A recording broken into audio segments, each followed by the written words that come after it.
What lights you up? What puts a smile on your face? Let's dig into this. Something I started years ago, and I mean years and years ago, even prior to me starting my business, was um, coming up to the end of the year, I would look at what my goals had been for the previous December of the previous year. And I would, based on how I had worked towards and accomplished my goals for that year, the previous year, I would evaluate over the course of, I don't know, December 15th, roughly, middle of December to about the 28th, 27th, 28th, evaluate what I had accomplished and accomplished in a really great way. Like, instead of like, oh my God, I didn't accomplish that goal. Shoot. I started taking and putting on frames of reference of what I had accomplished. And by that I mean um, I took and put a frame of reference around percentages of what I had accomplished. And what I had accomplished was it 70% of my goal? Was it only 20% of my goal? Was it 30% of my goal? So I started putting references of percentages, and instead of making myself wrong and bad for what I had either, oh God, I didn't accomplish that. Oh, and I would beat myself up, thinking about, you know, all of the things of the way I was raised, or you weren't successful in that. When I started putting percentages around, my goals, I realized that what I had accomplished was, and gave myself a pat on the back. You accomplished 70% of the goal of whatever it was in, family vacations, taking my family away to Vancouver or to the interior of British Columbia to play on the beach or to go rock climbing or to take them skiing.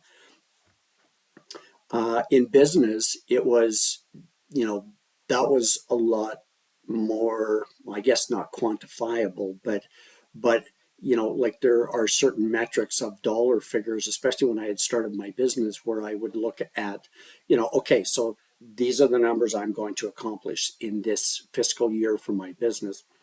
And what I would do is I would sit myself down and I would just go over through and evaluate what I had accomplished in my year, what percentage of each, and I don't, because I always hated goals, what my tasks and or goals were that I had accomplished. And then between, and this is really relevant, especially for right now, because it is what today, oh yes, today's the 21st. The days start getting longer, like especially for us in the northern climes. Um, the the exercise I gave myself was, now, based on what I had accomplished throughout that year, percentage wise, number one, celebrate my goal. Celebrate that I had accomplished 92% of it. Some of them I had accomplished 100%. Sometimes I had accomplished 120%. I went over what I was. And I started evaluating, well, wait a minute, how come I went over the 100% mark? And I started to realize and then dig into the reason why I had went over that, and it was because I was excited. Oh, ding dong, light bulb going off. I had focused in on what I love to do. So the more things I love to do, the better I did at them, hence the going over the 100%. And I know there's a lot of people out there that say this: focus on your weaknesses. Oh my God, focus on your weaknesses and develop your weaknesses. Oh, geez, you got to do that. Bullshit. Focus on your strengths, because the more you can bring your strengths up, the more stronger you become, not only emotionally, not only, mentally, not only spiritually. Those will literally, what's the saying? All tides raise floating ships, or something like that. I may not have the expression quite right, But what it did was I was able to go, okay, so I'm not as good at racquetball as, I want to be. So then when you're playing racquetball, take a breath, get focused. I'm I am improving at racquetball. So I started to slowly improve at racquetball. One of my well, it wasn't really that much of a weakness, but I was playing against men that were freaking, they kicked my butt, and I mean badly sometimes.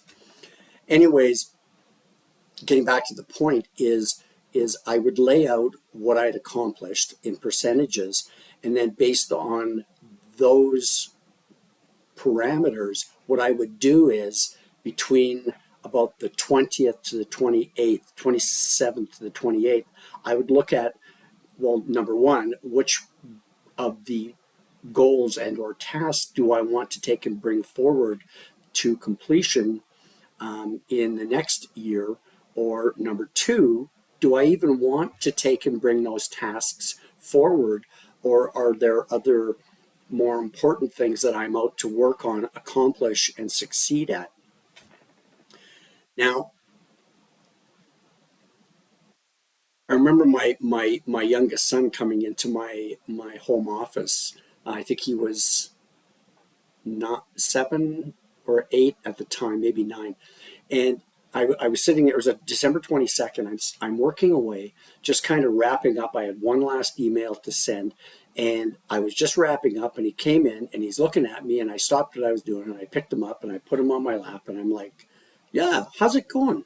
You know, Christmas is almost here. And he said this to me. He said, Dad, don't you love us anymore? Well, it just about broke my heart. Oh my God. It was, and I said, of course I love you. What would possess you to say something like that? And he said, because all you do is work. And I sat up straight, thought about what he had said, and I said, honey, I love you and your brother and your mom more than anything in the world. I said, give me 1 minute, less than 1 minute. And he goes, okay, Dad. So with him on my lap, I finished finishing off the email, sent it, and then I said, watch this. And I took my mouse and I went, and I closed everything out because I always did that. Always shut everything down for Christmas. Spend it with my family until the 3rd, 4th of January. But what I would do is, in the back of my mind, I would always have the impetus for, and back then I was writing things down on a paper and um, and with a pen and paper before I transferred it into a digital format. But um, going into the next year, which is what this is about, is what are your strengths? What lights you up? Where do you want to go? Where do you want to see yourself being? Because as Neville Goddard said, and if you don't follow him, I mean, he's long since passed, I think in 1976, but he was a big proponent of using your imagination to see yourself where you want to be. So the last thing I'm going to, wind this up with and end off with is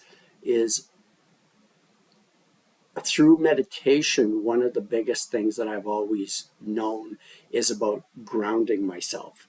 And one of the things that we do as human beings is we walk around on shoes that have a rubber sole of some type. Some people, I have some shoes I bought in Italy when I was there years ago, that have a leather sole, but it's like most of us walk around on rubber soled shoes, running shoes, like my sandals, which I'm actually wearing right now, have a rubber sole. Go this year, if you can, or into the first of next year, wherever you are. Well, in northern climes, we don't have green grass sticking through the snow, but walk on green grass. Let the grass come through your toes. Get grounded, because getting grounded by the earth is a really good way, which is why the Gautama, the Buddha, did his walking meditation in bare feet. Perhaps you're near a beach. Go walk on the beach. I love going to Mexico and just doing a slow meditative walk on the beach for yourself. Do yourself a favor this year, research into ways on becoming grounded. And one of the best things you can do is like if in your home, your apartment, well, it's better in a home, but where your feet are on the tile or on the wood floor, because you're actually grounded, and it does a lot for your energy to have your mind work better, your focus be more consistent and deep. I will sign off by saying thank you. Have a terrific day, and we will see you in the next video.